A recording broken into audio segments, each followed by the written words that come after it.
Everyone, welcome back to our channel. இன்றைக்கி வீடியோவில் வீட்டிலே எப்படி ஜெல்லி பண்ணலாங்கிறத பற்றி தான் பார்க்க போகிறோம். ஸோ இதுக்கு 2 மேஜரான இன்க்ரீடியன்ட்ஸ் என்னென்னு பார்த்தீங்கன்னா ஜெலட்டின்னு சொல்லுவோம். ஸோ ஜெலட்டின் பவுடர் வந்து எல்லா டிபார்ட்மெண்டல் ஸ்டோர்ஸ்லையும் கிடைக்கும்.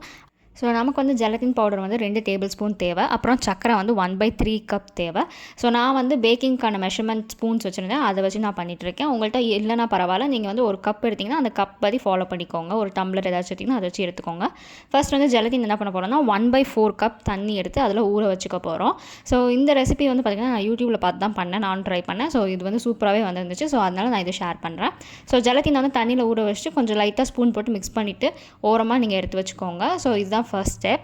அண்ட் அடுத்து பார்த்திங்கன்னா ஒரு பாத்திரம் எடுத்துக்கோங்க. அதில் வந்து நமக்கு வந்து 1 கப் ஆஃப் வாட்டர் தேவை. ஸோ அதை போர் பண்ணிக்கோங்க. போர் பண்ணிவிட்டு இது பண்ணும்போது மீடியம் ஹீட்லேயே வைங்க. ஸோ வேறு எதுவுமே லைக் லோவோ இல்லை ஹையோ மாற்றி பண்ணாமல் மீடியம் ஹீட்லேயே வைங்க. இதில் வந்து நம்ம எடுத்துருக்க சக்கரை வந்து பார்த்திங்கன்னா 1/3 கப். நான் இன்க்ரீடியன்ஸ் எல்லாத்தையுமே வந்து மெஷர்மெண்ட்ஸ் எல்லாத்தையுமே நான் கீழே கொடுக்குறேன். ஸோ உங்களுக்கு இன்னமும் ஈஸியாக இருக்கும் டிஸ்கிரிப்ஷனில். ஸோ நல்லா அந்த சக்கரை கரையிற வரைக்கும் நீங்கள் வந்து நல்லா மிக்ஸ் பண்ணிடுங்க. ஒன்ஸ் உங்களுக்கு வந்து அந்த சக்கரை எல்லாமே அந்த தண்ணியில் டிசால்வ் ஆனோடனே நம்ம வந்து ஜெலட்டின் வந்து நம்ம ஆல்ரெடி தண்ணியில் மிக்ஸ் பண்ணி வச்சுருக்கோம்ல, இப்போ நம்ம அதை ஆட் பண்ண போகிறோம். ஸோ அதுவுமே வந்து பார்த்திங்கன்னா நீங்கள் வந்து நல்லா மிக்ஸ் பண்ணிவிட்டே இருங்க. அது நல்லா வந்து தண்ணியில் வந்து டிசால்வ் ஆயிரும். ஓரளவுக்கு நீங்கள் பார்த்தாலும் உங்களுக்கு விசிபிளாக தெரியும் அது டிசால்வ் ஆனேன். ஃபஸ்ட்டு தான் நம்மளுக்கு தண்ணியில் போடும்போது கட்டியாக இருக்கிற மாதிரி இருக்கும். பட் ஆனால் நீங்கள் ஒன்ஸ் மிக்ஸ் பண்ண அது டிசால்வ் ஆயிரும். அண்ட் இதில் மெயினாக என்ன சொல்லணும்னா ஜெலட்டின் யூஸ் பண்ண பாத்திரம் வந்து பார்த்திங்கன்னா கொஞ்சம் பிசுன்னு இருக்க மாதிரி இருக்கும் வாஷ் பண்ணும்போது. ஸோ ஃபஸ்ட்டே நீங்கள் வந்து என்ன பண்ணிங்கன்னா தண்ணியில் வந்து ஊற வச்சுருங்க பாத்திரத்தை ஆஃப்டர் யூஸ் பண்ணி முடிச்சோடனே. ஸோ தட் உங்களுக்கு க்ளீன் பண்ணும்போது ஈஸியாக இருக்கும். ஸோ இப்போ என்ன பார்த்திங்கன்னா ஜெலட்டினையும் நல்லா மிக்ஸ் பண்ணிவிட்டு அதுக்கப்புறம் நம்ம வந்து ஸ்டவ்வை ஆஃப் பண்ணிடலாம். ஆஃப் பண்ணிவிட்டு அதை வந்து நல்லா கூல் டவுன் ஆக விடுங்க. மிக்சர் வந்து நல்லா கூல் டவுன் ஆகணும். இப்போ வந்து நான் வேறு பவுலில் மாற்றிருக்கேன். இப்போ என்ன பண்ணியிருக்கேன்னா எனக்கு பிடிச்ச வெனிலா எசன்ஸ் ஃப்ளேவர் நான் எடுத்திருக்கேன். அது வந்து 1/2 டேபிள் ஸ்பூன். ஸோ வந்து உங்கள் டேஸ்ட்டுக்கு ஏற்ப நீங்கள் ஆட் பண்ணிக்கலாம். எவ்வளோ வேணுமோ அதை ஆட் பண்ணிக்கலாம். 1/2 டேபிள் ஸ்பூன் ஆட் பண்ணிவிட்டு உங்களுக்கு ஃபுட் கலர் வேணும்னா நீங்கள் உங்களுக்கு பிடிச்ச ஃபுட் கலர் ஆட் பண்ணிக்கலாம்.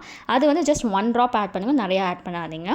அதுக்கப்புறம் பார்த்திங்கன்னா நான் வந்து ஒரு மோல்டு எடுத்துக்க போகிறேன். ஒரு ஹார்ட் ஷேப்பில் மோல்டு என்கிட்ட இருந்துச்சு, நான் அதை எடுத்துக்கிறேன். உங்கள்கிட்ட நீங்கள் நார்மல் பவுல் அதில் கூட வந்து நம்ம ஊற்றி ஸ்டோர் பண்ணி வச்சுருக்கலாம். நான் இப்போ வந்து என்கிட்ட இருக்க ஹார்ட் ஷேப்பில் வந்து என்ன பண்ணுறேன்னா 1 ஸ்பூனாக வந்து அந்த ஜெல்லி மிக்சரை எடுத்து ஊற்றிக்க போகிறேன். ஸோ கீழே வந்து ஒரு பிளேட் வச்சுக்கோங்க. ஏன்னா வந்து இது சிலிக்கான் மோல்டுங்கிறதுனால நம்ம தூக்கும் போது கண்டிப்பாக கீழே வந்து ஸ்பில் ஆகிறதுக்கு சான்ஸ் இருக்குது.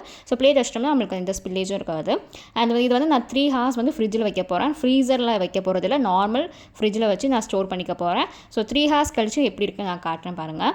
ஸோ இது உண்மையிலே வந்து ரெசிபி வந்து சூப்பராக வந்துருந்துச்சு. நீங்கள் வெனிலா எசன்ஸ் உங்களுக்கு வெனிலா ஃப்ளேவர் பிடிக்காதான் நீங்கள் உங்களுக்கு எந்த ஃப்ளேவர் பிடிக்குதோ அதை நீங்கள் ஆட் பண்ணிக்கலாம். அது உங்கள் டேஸ்ட்டுக்கு ஏற்பதான். ஸோ வந்து இது நீங்கள் கொஞ்சம் நேரம் வெளியே விட்டிங்கன்னு வச்சுக்கோங்களேன், எப்படி வந்து ஜெல்லி கடையில் வாங்குற மாதிரியே இருக்கும். ஸோ நீங்களும் வந்து உங்கள் ஃபேமிலியோட இந்த ரெசிபியை வந்து ட்ரை பண்ணி பார்த்து நீங்கள் வந்து எனக்கு கமெண்ட்ஸை சொல்லுங்கள். So hope you all like this video. Thanks for வாட்சிங்.